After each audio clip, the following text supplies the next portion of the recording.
tiempo que me habla el tiempo Cronos, que es el que vivimos, que es el que cuenta los segundos, los minutos, los días y los años, es el calendario, es el tiempo Cronos, y habla el tiempo Kairos, que es el tiempo donde Dios se revela. Amén, ¿están conmigo?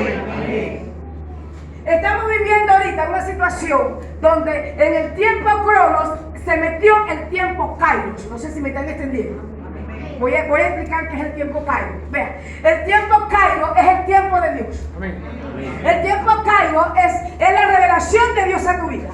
El tiempo Kairos es cuando Dios te dice: tú no me escogiste a mí, yo te escogí a ti, pero no has querido dar el paso. Ya es el tiempo Kairos. ¿Están conmigo? Amén. No lo agarraron. El tiempo Kairos quiere decir accionar. Es el tiempo de accionar. Amén. Amén. Entonces, en el tiempo Cronos, este que vivimos, la situación que estamos viviendo en este 2020, se metió el Kairos de Dios a tu vida. ¿Y qué te quiere decir el Señor en esta mañana? Es el tiempo ya que accione, es el tiempo ya que te active, es el tiempo ya donde yo te quiero bendecir, pero para yo bendecirte tú tienes que, según lo que acabamos de leer, ¿qué tenemos que hacer? Accionar. Accionar. Y ese accionar es dar mucho fruto, diga mucho fruto. ¿Y qué es el fruto? El fruto es las obras buenas, el testimonio que damos, es el caminar como Dios manda, aunque nos equivoquemos. Amén. Amén. Nos equivocamos muchísimas veces, pero tenemos a un Dios bueno que nos ayuda. Amén. ¿Verdad que sí? Amén. Tenemos a un Dios bueno que nos ayuda. Pero el Señor está interesado en que usted y yo nos multipliquemos en muchas áreas. Cuando hablo de multiplicar, no hablo solamente de finanzas, no hablo solamente de ganar almas. Cuando se habla acá de multiplicar y dar fruto, es que el Señor quiere que nosotros verdaderamente entremos en su Kairos, entremos en su tiempo. Amén. Amén. ¿Por qué muchos no entran en el tiempo de Dios? Ven. Porque muchos sabiendo, muchos saben ya en este siglo XXI, ya creo yo, especulando, que ya el planeta entero sabe que Cristo es el que salva. Amén. Yo creo, de repente habrán algunos lugares remotos donde todavía no se ha predicado el Evangelio, especulando yo, aunque en esta tecnología que tenemos satelital, yo creo que ya el Evangelio está predicado en todo el planeta. Amén. Amén. Y cuando ya el Evangelio está predicado en todo el planeta, quiere decir que la venida del Señor está cerca, ¿verdad que sí? Amén. Según la Biblia. Según la Biblia. Entonces ya todos sabemos que Cristo es el que salva. Amén. Mire, por muchas creencias que tengamos, por muchas tradiciones que podamos tener, ya nosotros ya sabemos porque sabemos que Cristo es la puerta. Amén. Amén. Cristo es la puerta. Dice, ¿verdad? Que el que viene a Él no lo echa fuera. Y a estas alturas, en pleno siglo XXI, ya muchas personas que tienen llamado, que todavía no han accionado, por una u otra razón, no han accionado, pero muchos no han accionado porque le da miedo a los procesos de Dios. Y el miedo paraliza. Dígale que está a su lado, el miedo paraliza. Pero dice su palabra que el Señor no nos ha dado espíritu de miedo, sino de poder, de amor y dominio propio. La cuestión no es que llegue el miedo. El pastor estuvo hablando aquí de una hermana que sintió miedo por una situación que se le presentó, ¿verdad? La cuestión no es que tengamos miedo en una área determinada. La cuestión es que el miedo nos paralice. Dígale al que está a su lado, es tiempo ya. No deje que el miedo te paralice. Amén. Entonces a veces vemos que muchas personas no acceden al llamado de Dios, saben que son llamados, saben que son elegidos, saben que tienen propósito de Dios, saben que el Señor le da sueños, saben que el Señor le da revelación, saben que el Señor le ha enviado palabra, saben que el Señor lo ha librado de muchas cosas y saben que es Dios porque está en el plan y en el propósito de Dios, pero hay algo que le impide tomar la decisión, porque a veces hay una especie de miedo y temor a los procesos. Pero déjeme decirle algo, que los procesos, según la Biblia, no son para matar, los procesos son para que nosotros crezcamos. Amén. Amén. Vean, le comparto esto rápido. Yo tuve un llamado de Dios, tenemos 20 años en el Evangelio, firmes en el Evangelio, para la gloria de Dios. Amén. Pero tuve un llamado de Dios desde mi juventud. Y siempre entraba y salía, me gustaba ir a las iglesias y entraba al Evangelio, salía. Pero siempre Uno sabe cuando su espíritu le habla, cuando uno sabe que uno tiene un llamado de Dios y que uno tiene que hacer las cosas correctas. Aunque la haga incorrecta, uno sabe que uno tiene que alinearse con Dios, porque es el espíritu hablando a nuestro espíritu. Amén. Amén. Y llegó un tiempo, en el 99, yo decidí, ya era tanto la sed de Dios que había en mí. En el 99, tenía yo creo que 28 años. Decidí, en ese año, afirmarme con Dios. Y siempre me ha gustado leer la Biblia, lo he compartido con ustedes, siempre he tenido varias Biblias, donde trabajo, siempre en mi lugar de trabajo, siempre he tenido Biblia y esas cosas. Y decidí afirmarme con Dios. Y empecé a leer Biblia, empecé a orar, aún sin reconciliarme. Pero ya el espíritu estaba allí agitado, amén. Amén.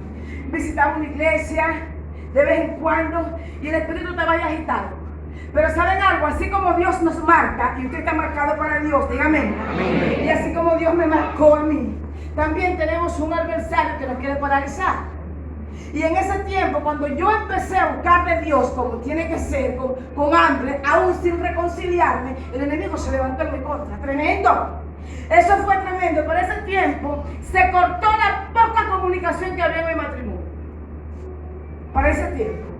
Para ese tiempo se me dañó nevera, lavadora, ventilador, porque no tenía aire acondicionado. Para ese tiempo agarré 3 deudas. Yo trabajaba en la calle, agarré 3 deudas tremendamente. Para ese tiempo muchas cosas se levantaron en mi contra. Pero eso, yo había tomado una decisión y yo dije, eso a mí no me va a robar lo que ya yo decidí. Aún sin el Señor hablarme de ministerio, sin el Señor hablarme de nada, sino el hambre y la necesidad de Dios, así como la tiene usted. Amén. Amén. Y empecé a buscar de Dios. A los meses pasó un accidente familiar, perdí a mi hijo mayor. Eso fue terrible. Y no voy a decir que fue el diablo, porque el diablo no mata a nadie. Fue Dios que se lo llevó. Amén. Amén. Fue Dios que se lo llevó. Y Dios no se lo llevó para que yo lo buscara a Él. No.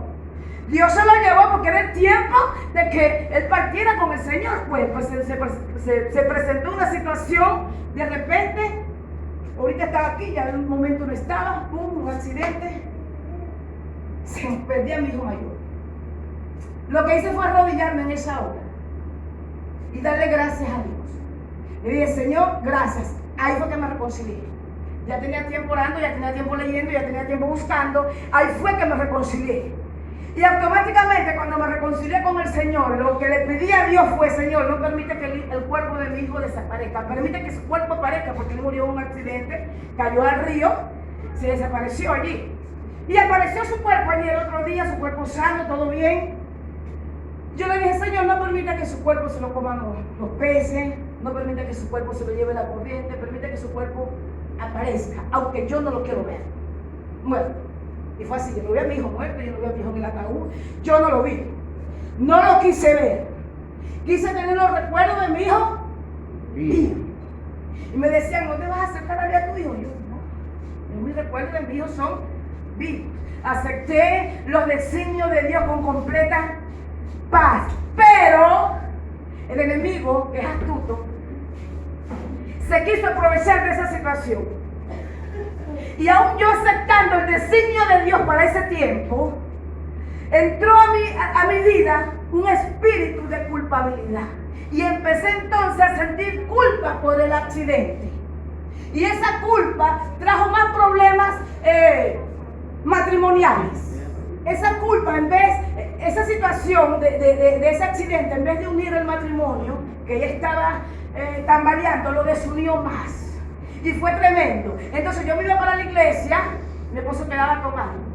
Yo me iba para la iglesia y cuando llegaba esa hora yo peleando. Y muchas cosas que se presentaron en aquel tiempo por falta de sabiduría y por falta de alguien que me orientara y me enseñara cómo eran las cosas en Dios. Amén. Amén. Pero son cosas que a veces se pasan para uno aprender. Y empezó el enemigo a dardearme. Y en la iglesia empezó el enemigo a dardearme y yo tenía culpa. Y el Señor empezó a darme palabras y me metí con el Señor, pero yo no dormía, yo caí en depresión, yo no podía pasar por aquel lado para los barrancos, no podía llegar al malecón porque eso causaba en mí una sensación extraña. Pasé 2 años metida con el Señor para ese tiempo, pero eran 2 años en depresión que ni dormía. Y en ese tiempo entonces fue cuando más me metí con el Señor y el Señor me dio una palabra. El Señor empieza a hablar del ministerio y el Señor empieza a hablar de liderazgo, que yo por ese tiempo no entendía ni de ministerio ni de liderazgo, pero seguía orando y el Señor empieza a darme palabras sobre mi esposo, que para ese tiempo ya estaba destruida la relación por completo.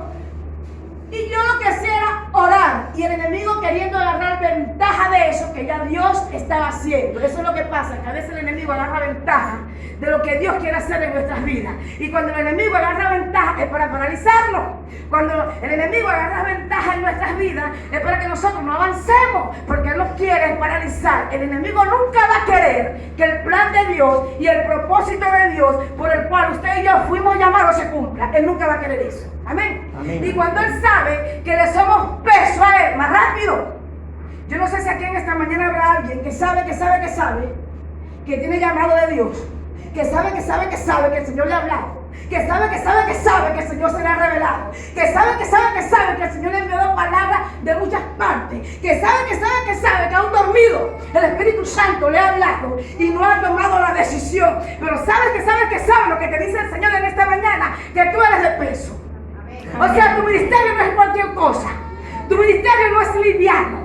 Tu ministerio es de peso y el día que decidas levantarte y el día que decidas agarrar las armas y el día que decidas y digas, ya yo no estoy solo, ya yo no estoy sola, sé que Dios está conmigo, las cosas las vas a ver de otra manera. Amén. Amén. ¿Cuánto dan gloria a Dios? Gloria a Dios. Y empecé yo a caminar con el Señor. Y en una empezamos a prepararlo y el Señor nos llamó al ministerio ya en ese tiempo. Mi esposo se convirtió, de lo que hace el enemigo, porque si yo me paralizo el proceso.